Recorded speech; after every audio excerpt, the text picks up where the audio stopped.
Who can guess what that is? If you guess the hydraulic cylinder off of the car lift, you're correct. I don't really know what I'm doing, so I did, go the other way here. I took one apart and couldn't figure out what parts I needed as far as the seals and whatnot. So I took it to First Capital Hydraulics over in Kingston, Ohio, and he fitted it all up, figured out what I needed. Here is that. That's the seals I need. So we got that taken care of. So I'm gonna sit down here. Yeah, we got that taken care of. You can see the turbo car starting to come together, but the lift broke, and you can see I've got it jacked up. But I mean, choice. Dude took great care of me. He was on it, took it in, and it was actually the other cylinder that I took to him to size stuff up. And I mean, he didn't know, I guess. I told him I really hadn't ever done it before, but he didn't know how much he taught me just by popping the seals off. So he popped the old seals off to take some measurements. And when he was doing it, like, naturally I'm watching and saw how he did it all. And then when he put the other ones on, I watched that as well. So whenever I come back home, like, I can, I guess, consciously put these ones on and not be worried. Really not that hard. Like, there's not a whole lot inside of this thing. It's only 2 seals, actually 1 seal and a scraper. So as long as everything works whenever I put it back together, we'll be good. And then it's got this little, I guess it's kind of like a guide ring or something. It's got one there. It's got the little green scraper deal there, and then another one of those guide deals there, and then a seal. So it's not really not a whole lot inside of this thing. Got some plates and with some here. I'll show you those too. It's got that plate. It's got a snap ring in there. If you can see it, get the old flashlight out. And then behind that is a snap ring and another plate and another snap ring. The plate behind it is more of a solid plate with a hole in the center. And you can see right to the other end. Like, there is literally nothing to this hydraulic cylinder. And I wouldn't assume all of them are like that, but really not much to it. But yeah, that's it. That's all there is. Yeah, he took a little screwdriver and popped this one out right there. Popped that one out, pushed the other one in with his hands, easy breezy. And then the big one there on the cylinder, on the, yeah, I guess it would be the shaft, had a big ass screwdriver and popped it in, worked it off the back side, slid it off the other end, and slid the other one on, put it on. Hopefully it goes that easy for me. This is a guy that messes with hydraulics all the time, so I'd say stuff goes a lot easier for him. We'll see though. I am going to get after it now and see if I can get this cylinder done and back on. The other one is already in place. Just need to get this one on, let the lift back down, hook them up, and fill her with fluid. Hope for the best. Now there we are, we got the seals on. Wasn't as bad as I thought, but dang sure not as easy as he made it look. But yeah, I ended up breaking both of them, getting them out. And then that one I broke completely. This one here wasn't bad. You can see where I put the screwdriver in there, but it wasn't bad. The other one came out and it was all tore up. So this one didn't leak either. It did it a little bit at some point, and then it had stopped, but I don't know, maybe it had a piece of dirt in it. So the next we will see this, it will be back together and in. Hopefully we'll be trying it out to make sure it works. Well, Just took off running to town and decided it's a nice sunny day. It's pretty warm out. I would take the black Mustang. Haven't driven it since it's gotten cold. Got to go the back way or around way to town because they've got one of the roads shut down that I would typically take to go to the direction I'm going. And I go to turn off of one road onto the other, and my brakes go to the floor. So these things are happening a lot lately, it seems like. So I am now sitting on the side of the road. Actually, I pulled off in a field, about to make some phone calls or drive it home with no brakes, but I really don't want to do that.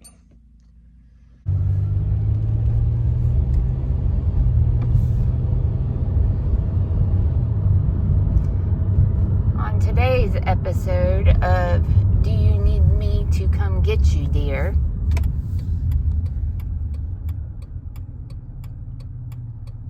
Need to stop. Now, let's put a note on it in case some farmer comes by here.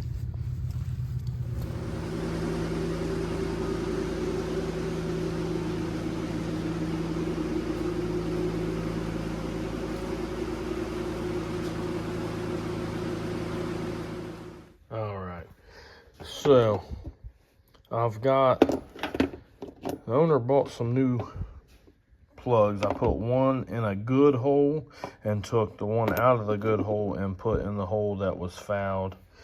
You can see it's still wet and got oil on it. It was firing and wasn't missing or anything, but this is also, you can see the oil on it as well. So I proceeded to tear into it.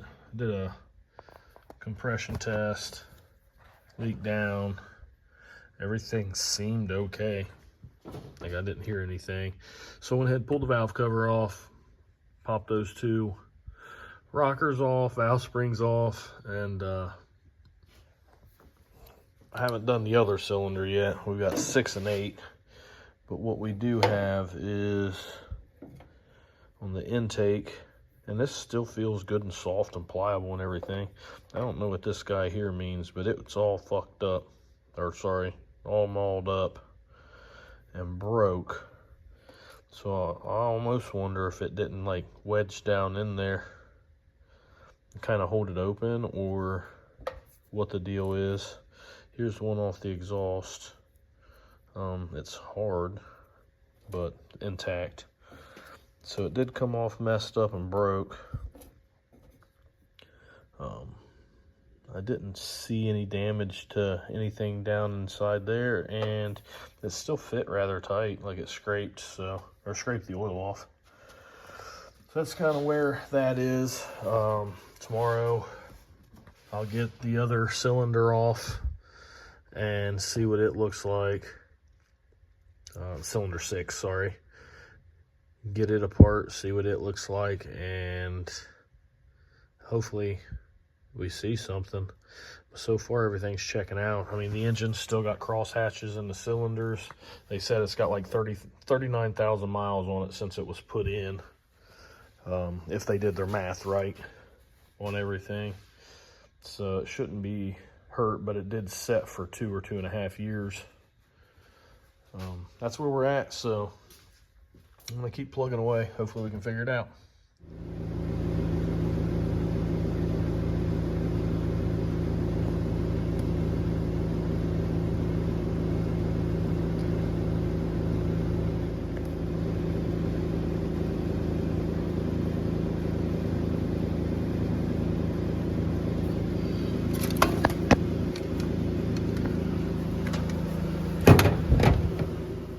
Alright, so little update on the 85 Chevy truck.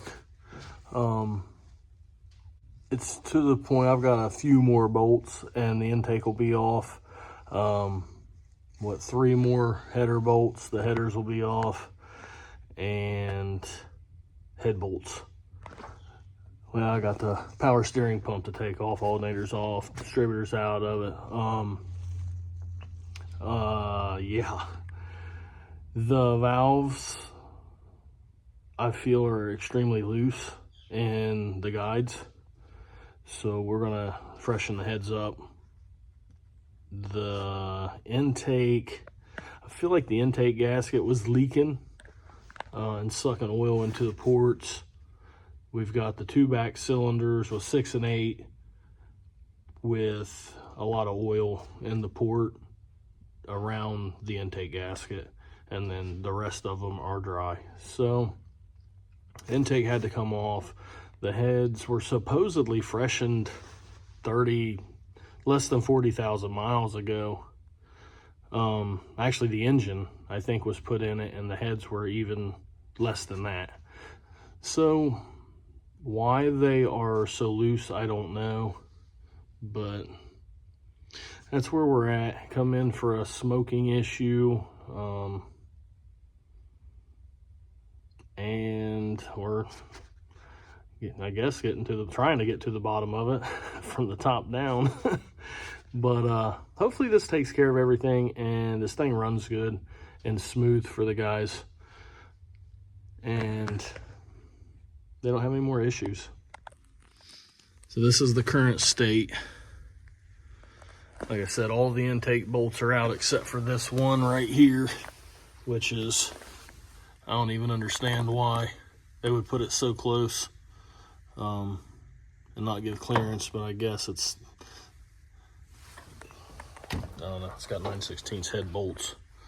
Maybe go with a smaller head bolt. And then the headers, I got 2 on this one and 1 on the other side there. The headers will be off, and then right there, get that job off there, and the heads will come off. Hopefully. Get the heads out to Brown's Racing Service to have them gone through and clean everything up. Get it back together. All right, got the intake off, and we're gonna look down. You can see around the ports that seems pretty dry there.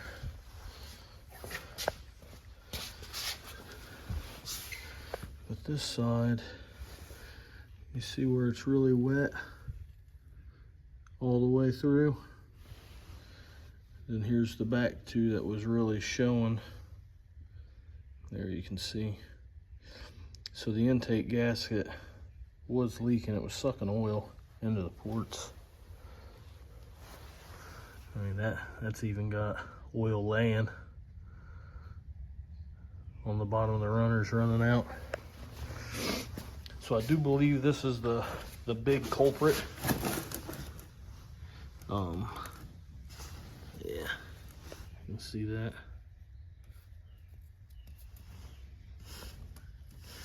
But we're doing the heads anyway because the valves are really loose in the guides and they need freshened up. But I think this was the big issue.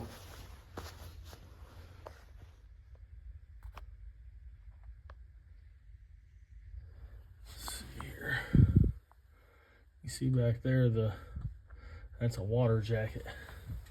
The water jackets are damn near fucking plugged off. But this side over here, this is the passenger side. It was, I'm trying to get to where we can actually see pretty good here, and I can't. All around the ports is wet, the bottom of them, everything over there. So I'd say that is the problem for sure. All right. Just got off the phone with TBM Brakes. So the umbrella-ing, or however the coning, the tuliping, whatever you want to call it, of my rear rotors is being said, and I'm just learning this. So is being said that it's not enough brake pressure. So the bore size on my rear brake master cylinder, because I have two, I have front and back, is too big. So it's not letting the brake fluid compress like it needs to get the clamping force that it's supposed to have, so it's overheating the brakes. Now my front is also too big, so I don't understand why they're not bad, but that's what we're going with. So now I got to get, two master cylinders, because the car stopped, I thought, great, best stopping car I've ever had. He said wait until it's actually right. So I got to get two master cylinders, the rear rotor hats and rear rotors, and get that on the car. I'm kind of curious to see how well it stops now after that, because like I said, the car stopped very well. And like, I was amazed. I couldn't speak highly enough about it. So I'm curious to see what it does. And as I said, I'm just learning this stuff as I go. So I guess it's a failure brought it on, but it's good to know. I guess anybody that's gonna do aftermarket brakes, aftermarket master cylinder or cylinders or anything like that, like, talk to your people and find out, make sure everything correlates, because I mean, realistically, that was a lot of money spent and it wasn't meshed. It didn't mesh together. It was two different things bought at different times, and one didn't know the other. So but yeah, this is all news to me, and it's really something to think about. So yeah, make sure all your shit goes together correctly.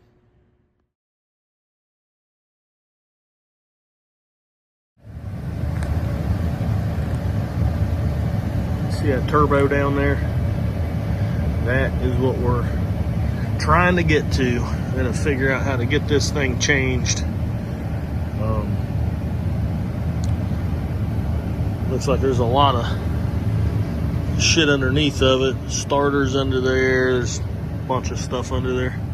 Then up top, I haven't quite figured out is how I'm gonna get it off before I start. I'm just gonna start tearing stuff apart and see what we can get. This is a RV engine, and saying the turbo needs changed. So got a new one here for it. We're gonna try to get it on today. All right, so here's a little something about what I'm doing here. There's the RV. Flip you around here, going underneath to get to the engine. There we go. Let's see, a little dark. There's a little mess. Got the exhaust off of it and shit, all kinds of a mess. Stockpile of parts there, and inside, and then we got to go up through this little hole here. You can see how big my hand. That's a small pry bar. Up into here.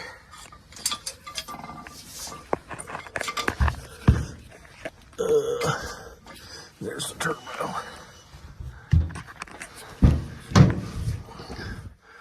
See if we can get some. Nope, that's all the way zoomed out. I don't know if it'll. That's all the zoom we got. And up there is the inside. Here's a little flashlight. Up there's the inside of the RV. I got the air cleaner and all the stuff on top off. And all the side piping that comes for the air intake shit. And then the turbo. And That bolt back there, the very back turbo bolt there is a stud. I broke it off, but this side on the back, I got it off. Getting hooked on everything.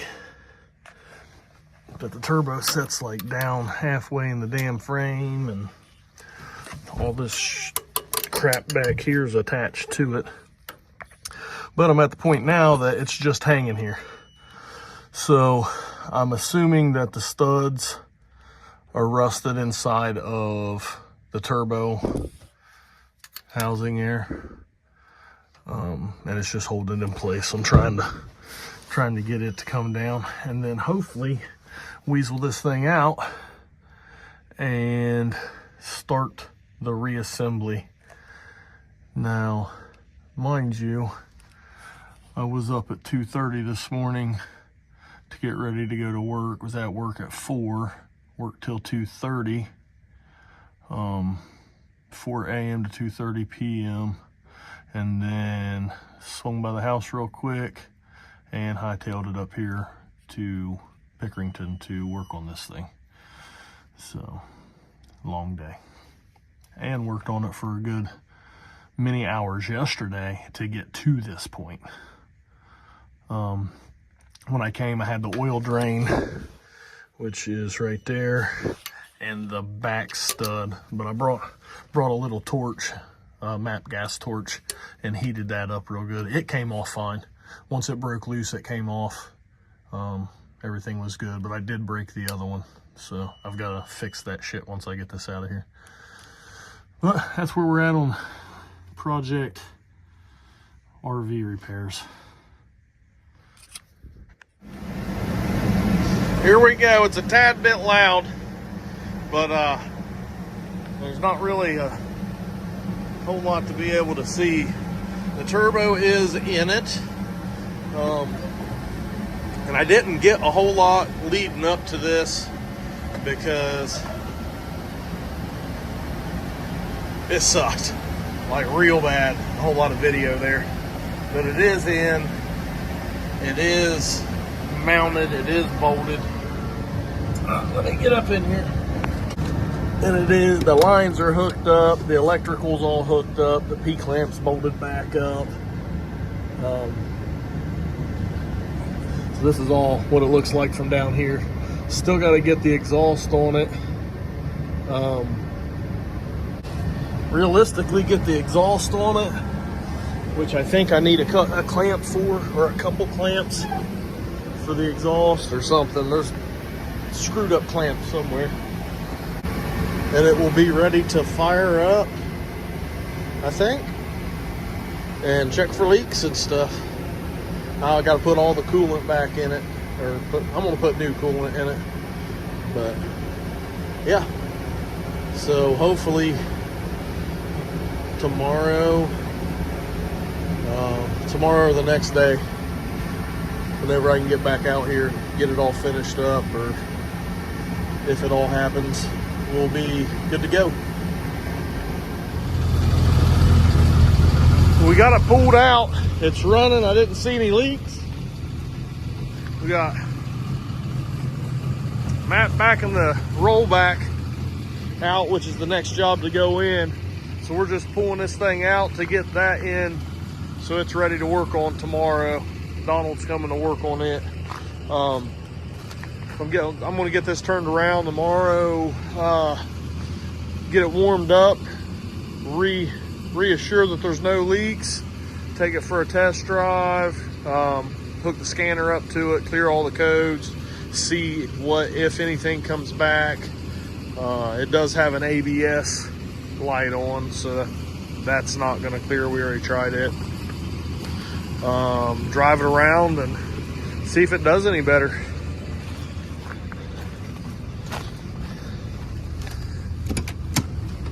That is the plan.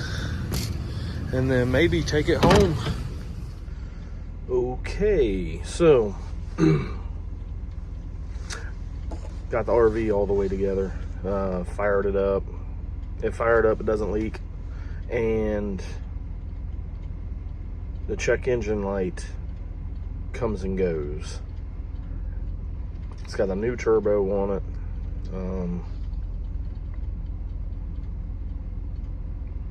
So I start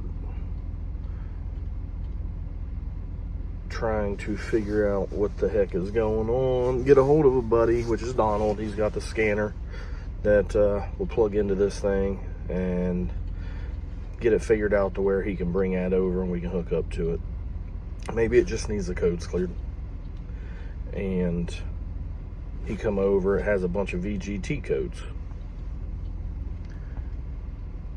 So start looking up the codes, and I run into where it says, a lot of it's saying that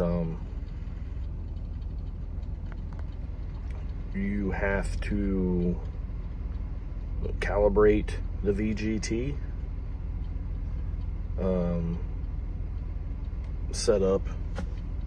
So start reading about that, and a lot of it's saying that you've got to pull the VGT actuator off and scale it, do a bench calibration, and then put it back on and do the second step, I guess you would say, of the calibration. For this thing, that means I have to pull the turbo back off of it. So before I installed the turbo, I read a good bit, and nowhere did it say I had to do that. It was more so on RVing lines or pages, people having problems with them. But there was a lot of it that not take the actuator. You can't change the actuator on this. You have to replace the turbo. So I'm puzzled at this point as to how, if I have to take the actuator off to scale it, why can't it be changed? So in my head, it can't be. It has to be done from the builder, the factory, wherever you get the turbo from. It came with the RV, but it was brand new in the box, unopened. And it's everything. Hot side, cold side, VGT setup, the electronics, everything. So,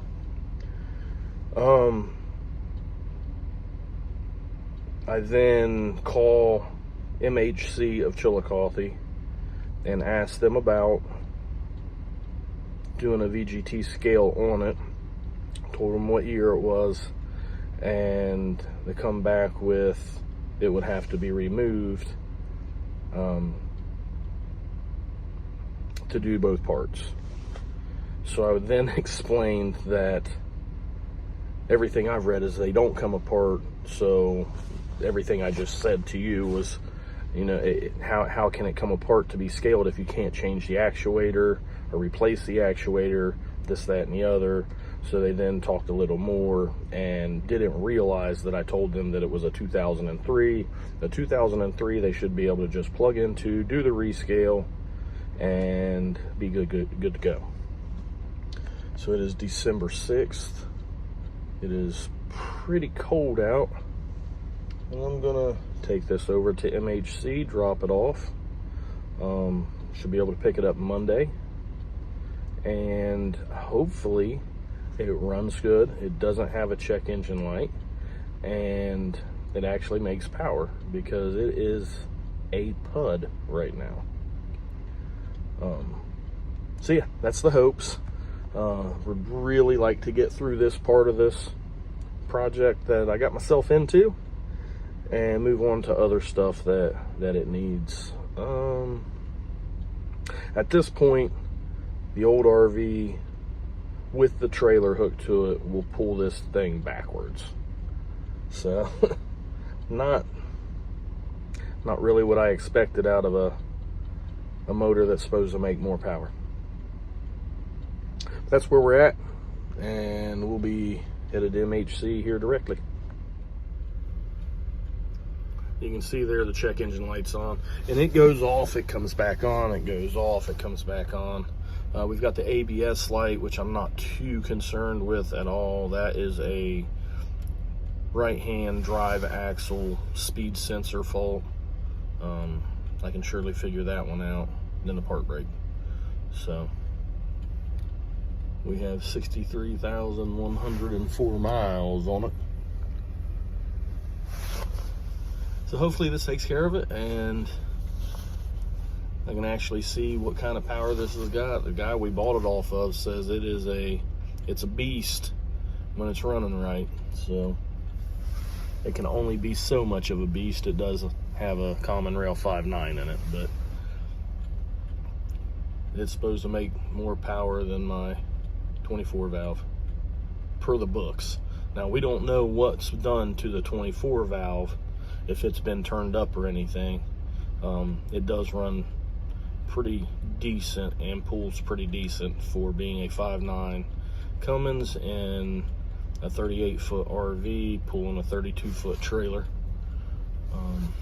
Struggles a little bit up the steeper inclines, but your typical inclines, flat ground, anything like that, it just rolls right on. And that's kind of what I'm hoping for this. A little more steep hill power. You can see it's frozen and cold. A little more steep hill power out of it, and a lot nicer RV. There we go, no check engine light. Probably come back on here whenever I stop or take off. Kicks off for a minute. It'll come back on. Got a crack in the windshield too that is certainly spreading. That little short one, both those little short ones right there weren't there. So that's crappy.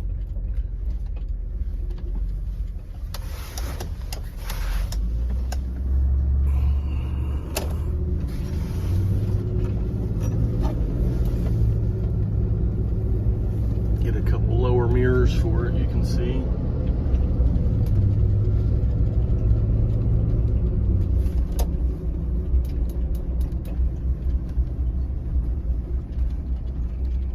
Thing's gonna make a liar out of me and not kick back on so soon.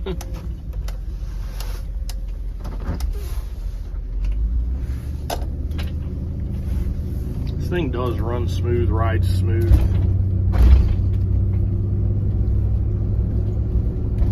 I think it's got a little bit of like a wall type deal, but I think that might be from the tires. It's sat for a few years before we ended up getting it, so kind of just trying to fix the remnants of that after the turbo deal's taken care of.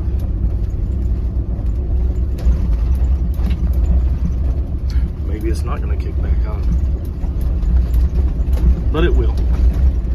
There, it came back on. I knew it wouldn't leave me hanging. It did take longer than I expected though.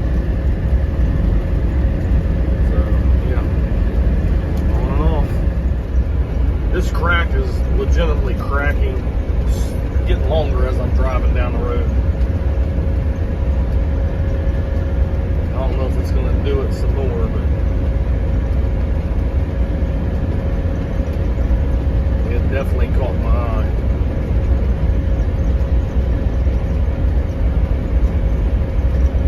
This ain't some garbage.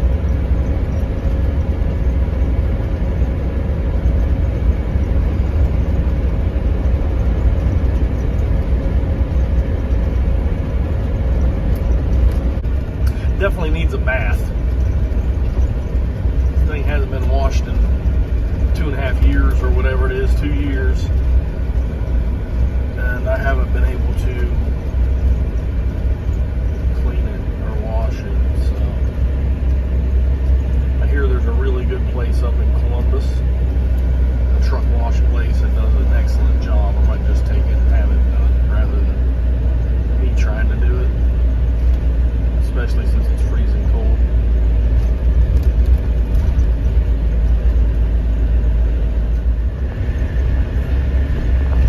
Definitely see that little, where it's split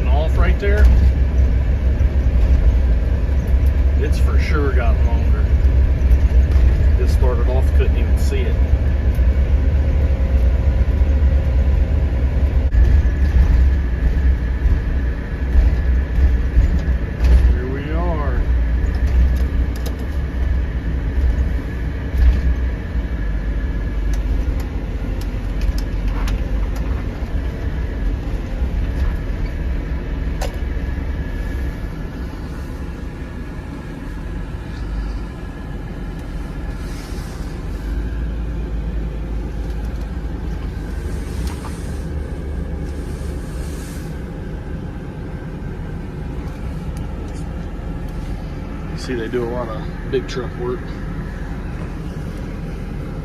So we are at MHC in Chillicothe, Ohio.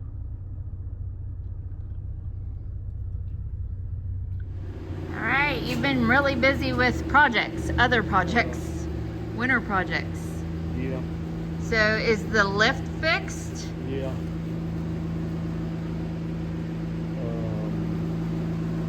Yes, the lift is fixed. I haven't seen any leaks since I did it, but I haven't been here for, what, a week? Yeah, you took the RV up to Matt's in Pickerington. So while I was working on the RV, I wasn't here, but that has not changed. So it's just been sitting in the air. Got the heads back from Brown's Racing Service for this. Last night, I got the heads back. Sorry, I'm being told to talk louder. We're back in the winter, so the furnace is on. Got them back last night. We had to start cleaning some stuff up. Got them on today. Push rods are in, the torque down, cleaning the intake up to get it on. Hopefully I can have this thing fired up today. And then I gotta shut her down early because I'm getting up at 2:30 in the morning to go to work. I believe. I'm definitely working, I just don't know when I'm gonna go. Yeah, you guys went from having days off during the week to being able to work overtime. So Yeah, you've been utilizing that. Greed's getting the best of them. They want to build an extra 100 trucks this month to finish the year strong. So now all of a sudden we've got all kinds of stuff to do. But the trucks we got to work on are absolute garbage. But it is what it is. It pays. I'm broke and I need to go in and make some money. But yeah, this is going together. The lift's fixed. The RV is at MHC. Hopefully Monday everything goes smooth with it and it's good. That thing is still together, but needs to come apart to put some rings in it. Pretty sure as long as we don't do nothing stupid or crazy, it should be a pretty quick freshen up. Probably one of the easiest because the engine is still extremely healthy to my knowledge. We just never really got to do a whole lot with it because it didn't really run right till the end of the year. So I'm trying to focus on that pile. We did get the carburetor back from ATM this week. I do have the carburetor back from ATM. Supplies for TBM brakes is on the way. Yeah, to fix the brakes, but I gotta buy master cylinders also. Master cylinders are wrong, and they are saying that's why the brakes did what they did. I kind of, sort of get the way they explained it, but I still don't understand. I don't understand it. I don't get it. The car stopped really, really well, and it stopped really fast. And they're saying that since it had too big of a bore, it wasn't applying enough pressure and was heating them up. I don't know. Like I said, I don't get it. I don't understand it. I don't, like in my head, it's not playing out the way that they are saying. But it is what it is, I guess. We'll have new rear brakes and new master cylinders and a fresh engine. Dream Automatics about putting the other gear set in the transmission and trying that. But I don't know. Hopefully it goes smooth and we can get back out when I have time to work on it. So parts coming for that. I'm gonna order parts for this. Get this out of here. I got a Camaro that's supposed to come in for a turbo kit. Yeah, we'll see how it goes. Alright. Check that out. Pizza cottage. Instead of wake and bake, it's what?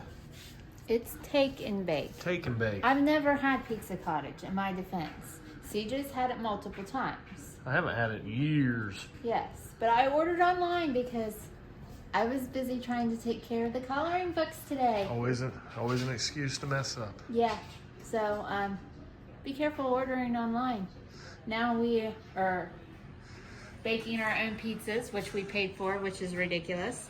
And we did not have pizza pans, so I went to $2 Generals, We do now. to get pans. So made it home just in time to watch the Ohio State game, though. So coloring books are ready. Coloring books are ready and going to be... They'll be online. Some random pages. I believe we have 16 pages, and it's thicker paper than what we were using before. So the coloring books themselves will be $18. If we are shipping them, that's an additional. I absolutely hate that, guys. I do. But shipping cost is horrible right now. But if you want to order, you can order them. I'll get them out to you before Christmas. I do not have, these are my samples. I do not have any in stock, so I have to order them. Again, 16 coloring pages, $18 for the book. And that's the cover. Looks pretty good to me. Mm-hmm. We'll see how it works out. I think he had I got you the chicken barbecue. I got me pepperoni and cheese. Yeah, looks pretty good.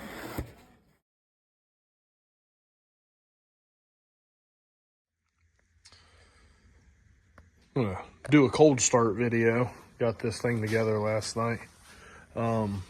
Just curious as to how it starts. Putting the coolant in it and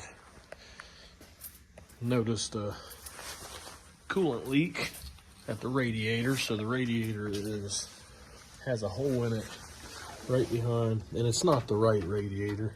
You can see how short it is, and it doesn't fit right.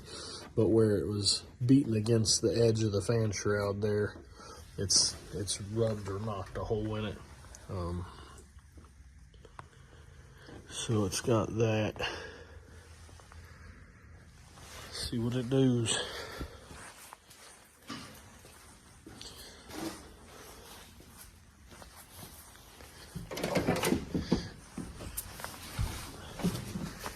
Give it the old 1, 2, 3 here.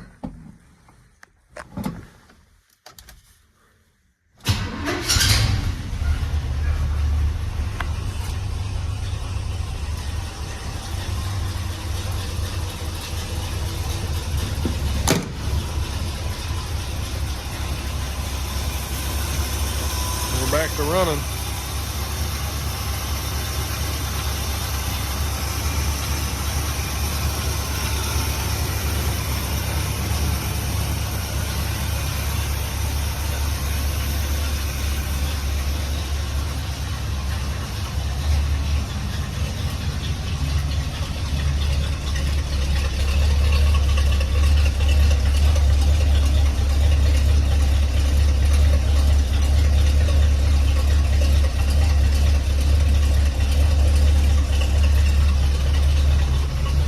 Good running little 30 over stock rebuild 350.